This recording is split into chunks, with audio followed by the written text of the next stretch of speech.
What's going on, Master Duel fans? James here again.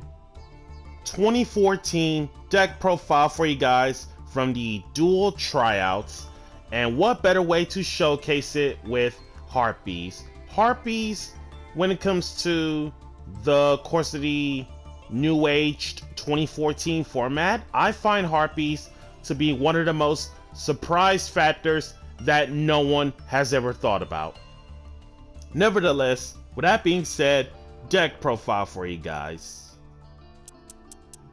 3 copies of Harpie Lady 1 enables all of your wind monsters for the sake of the boost. And then 3 copies of Harpie Queen is to help you get your hunting ground, and this can be used as a offensive maneuver as a 19 beat stick. 1 Harpie Channeler, 1 Harpie Dancer, 1 Harpie's Pet Dragon. For Pet Dragon, do not hard open or don't draw this card ever. And then I know a lot of people are going to question why only 1 Harpie Channeler in a Harpie Lady deck, because you rather utilize Harpie Channeler's effect at a proper time, because most Harpie lists throughout the 2014 format, I understand that they play 2 or 3 copies of this card just to see it more often, but the problem is, if the card gets hand trapped, aka Veiler, you literally not only A, lose the Harpie Lady name, B, won't have access to any Harpie monster and or Pet Dragon, and C, even if you do get out the Pet Dragon once the card resolves, once you're being hand trapped, level modulate back down to 4, which is not a good sign. So basically, you rather utilize Channeler's effect as part of a late game setup once you clear out all of the negates and interruptions. That's that for the Harpies. And then hand traps. 2 Drolling Lot Bird, this card comes up half and half at the time. 2 Effect Veiler, the card is decent enough to handle on its own. And then 2 DD Crow, this card clutch when it comes to move cards out of the graveyard from reborning stuff and or recurring cards when DD Crow can move the card out of the way to the banished pile. And sometimes games that are involving DD Crow being normal summoned, it's for the sake of Icarus attack. And then when it comes to the rest of the monsters, which of course that's not mentioned in this list, no Tempest to be specific, because I really didn't think that Harpies in general was going to underutilize Tempest when it comes to Channeler's level modulation, as long as you control a dragon, of course. But I felt like even if I were to play the Tempest, but the problem is Drolling Lot Bird is a card. So if I search out the Pet Dragon, which obviously I do not want that to be in my hand to consider it a deck card, you literally have no more searching due to Drolling Lot Bird being punished on your end. So I chose not to play Tempest. And then we'll start with traps first, because small amount of traps. 3 Icarus attack. This helps you clear boards, and on top of that, this helps you dodge the effect negations, which is absolutely crazy. And then 1 bottomless trap hole, aka bottom text trap hole. 1 solemn judgment, 1 solemn warning, 1 hysteric party. Only 1 specifically, because this is for your late game setup. If your opponent doesn't stop hysteric party from swarming the field from Harpies, you're not going to live next turn, because let's be real, most of us know a swarm of harpies. That isn't Pet Dragon, by the way. This is death. So we know that's death. But Hysteric Party for 3 copies of Harpie Lady 1 and any leftover harpies. That's not Pet Dragon. That's guaranteed death. Spell lineup. 3 Hysteric Sign. One of them being Royal Rare, by the way, which is absolutely nice. 3 Elegant Egotist is Harpies, nothing more, nothing less to say. 2 copies of Harpie's Hunting Ground, nothing more, nothing less out of it.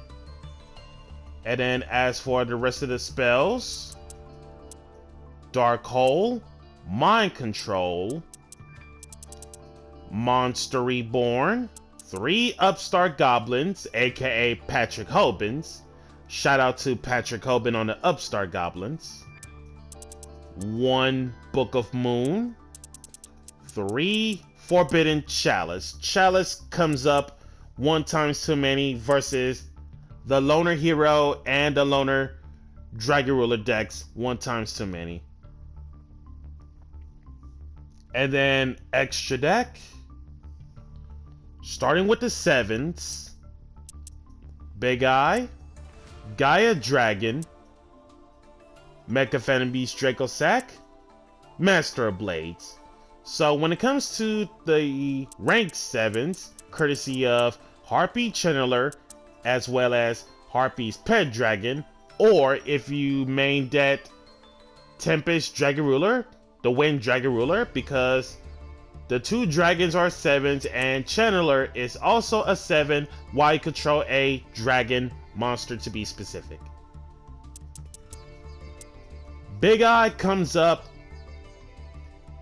a little at a time in terms of late game setups to take control of monsters, and this helps you push for lethal with other monsters that's not Big Eye to attack. Gaia Dragon, this card comes up a little over half of the time, being extremely versatile as it is, especially the fact that if you have a few extra copies of Harpie Lady 1s, Gaia Dragon, throughout the record books in Harpie, he was able to buff up to a total of 3200 attack with pierce battle damage, which is insanely hurts. Draco Sack, this card comes up the majority of the time for the sake of A, token generate, and then B, clears cards 1 by 1. Master of Blades, this card is crucial because anything that deals with targeting the Blades himself, I can just negate that targeted card in terms of activations, then Blades can destroy 1 more card, non-targeting, insane. And then as for the rest of the rank 4s, Abyss Dweller, this was made once versus Shadow's, and Dweller is beyond crazy as far as I can imagine. This is the best rank 4 in the extra deck, no questions asked, not counting the indirect Harpie support. But Ragnar Zero is absolutely crazy, especially the fact that if you have Forbidden Chalice being used on your opponent's monster while it's in attack mode, by the way, Ragnar Zero can help you clear out monsters in terms of different attack than its original, just so you can A, clear out boards more and more, 1 by 1, and B, draw you a card, which is really good for hand advantage and field advantage. Rhapsody and Berserk, this card comes up in many dragon matches because being able to banish at least the leftover dragons makes it so that dragon rulers shouldn't be able to do too much in terms of either searching or specialing out a whole lot.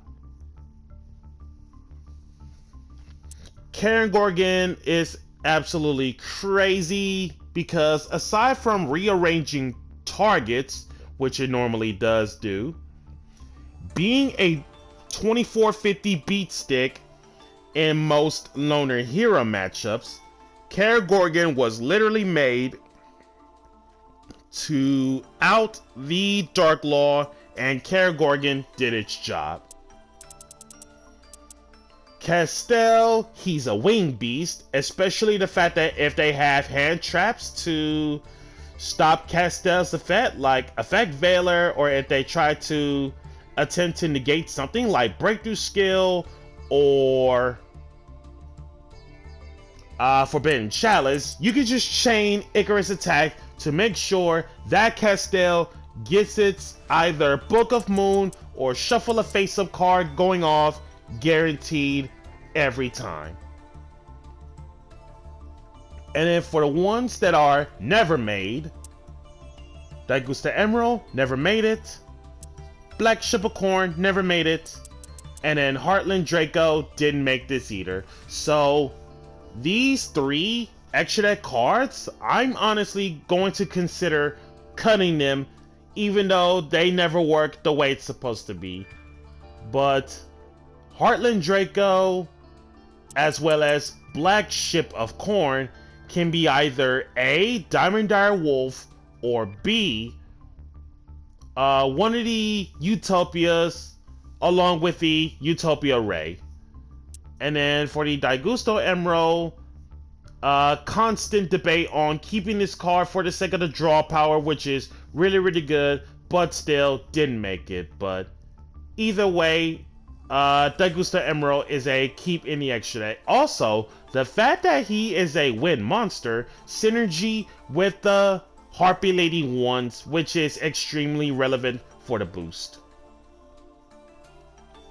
And then for the Harpie direct / indirect Xyz Lightning Chidori, this is the best of the three in the extra deck, no questions asked, because Chidori clearing cards one by one in terms of returning one set card the moment it's summoned, and being able to top deck a problematic out in terms of clearing out the floodgates, depends on which ones, and it makes it so that Chidori is no pushover, so Chidori is a surefire stay.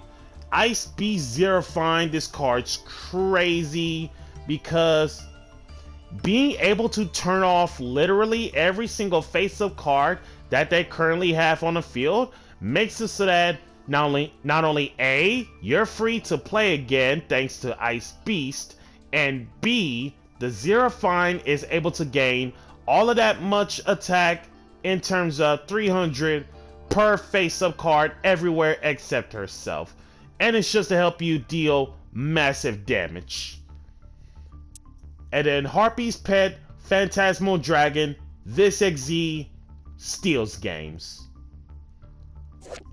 This has been James Polk on the Harpie Lady 2014 deck profile for you guys. Be sure to like, comment, subscribe, and share. And if you haven't already, smash the notification bell to keep yourself constantly updated. And we'll catch you guys next time.